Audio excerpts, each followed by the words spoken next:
नमस्कार, मैं स्वीटी और आप देख रहे हैं एनबीसी 24। कल यानी 13 नवंबर को बिहार की 4 विधानसभा सीटों पर उपचुनाव हुआ। उपचुनाव तो हो गया, लेकिन अब जो है सभी की धड़कनें तेज हो गई है, टेंशन बढ़ गया है, क्योंकि 2020 के मुकाबले जो है इस बार वोटिंग कम हुई है। सबसे ज्यादा वोटिंग जो है वो बेलागंज में हुई है, 56.21% हुई है, और सबसे कम जो है तरारी में हुई है। यानी सबसे अधिक बेलागंज में और सबसे कम जो है तरारी में हुई है। तरारी में 50.1% जो वोटिंग है वो हुई है। ऐसे में बता दें कि जहां एक तरफ एनडीए तो दूसरी तरफ जो है कहीं ना कहीं इंडिया गठबंधन है, और ऐसे में आपको बता दें कि अब जो है दोनों की टेंशन बढ़ गई है। दरअसल बताते चले कि जिस तरह से लालू प्रसाद यादव की बात करें तो लालू प्रसाद यादव, नीतीश कुमार सभी जो थे अपनी जो है ताकत झोंक दी इस उपचुनाव को लेकर।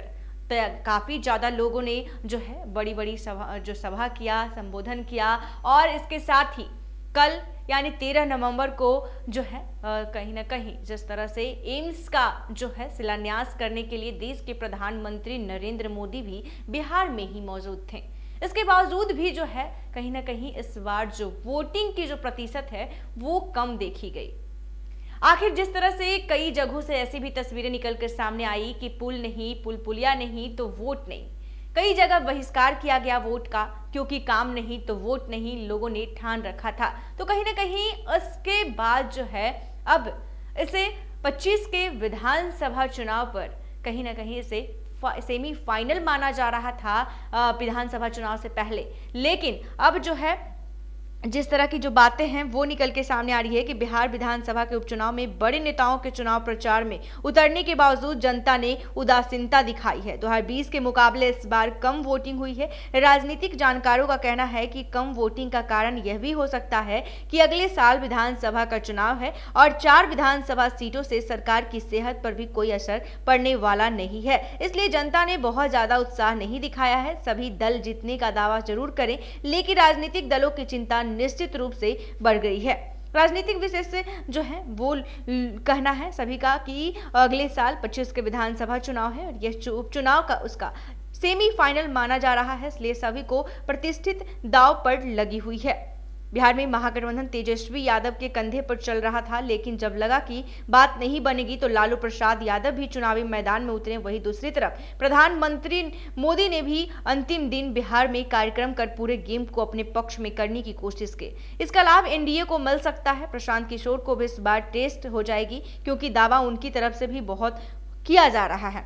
वैसे बता दें कि बेलागंज में इस बार 56.21% वोटों ने लोग जो है डाला है। अब 20 के विधानसभा चुनाव में 61.29% लोगों ने वोट डाले थे। आरजेडी उम्मीदवार सुरेंद्र यादव को 46.91% वोट मिले, जबकि जदयू के अभय कुमार सिन्हा को 32.81% वोट हासिल हुआ था।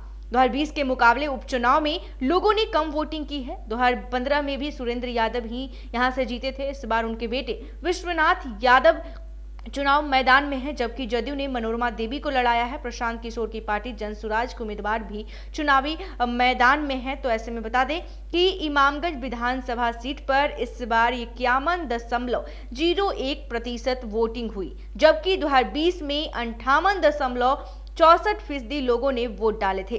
जितन राम मांझी को इस चुनाव में 45.36% वोट मिला था, जबकि उदय नारायण चौधरी को 36.12% वोट मिले थे।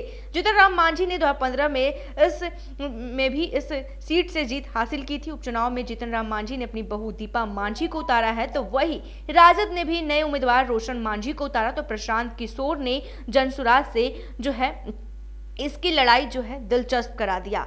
ऐसा बता दें कि प्रशांत किशोर जो हैं वो जितेंद्र पासवान को उतारा। तो कहीं ना कहीं जिस तरह से मांझी का वोट जो है वो गड़बड़ाया है। लेकिन बात करें हम पासवान जाति की, तो पासवान जाति का जो वोट है वो सही सलामत रह गया, लेकिन यहाँ पे मांझी का वोट जो है बट गया। यानी कि जीतन राम मांझी अपनी बहू दीपा मांझी को मैदान में उतारी जदयू की ओर से, और तो वही आरजेडी की ओर से जो है साफ तौर पे जो है जिस तरह से रोशन मांझी को उतारा गया तो कहीं ना कहीं ये जो वोट था वो बट गया। इसकी वजह से बेलागंज में जो है कहीं ना कहीं जो बात करें हम मांझी समाज की तो उसका वोट बढ़ता हुआ दिखा।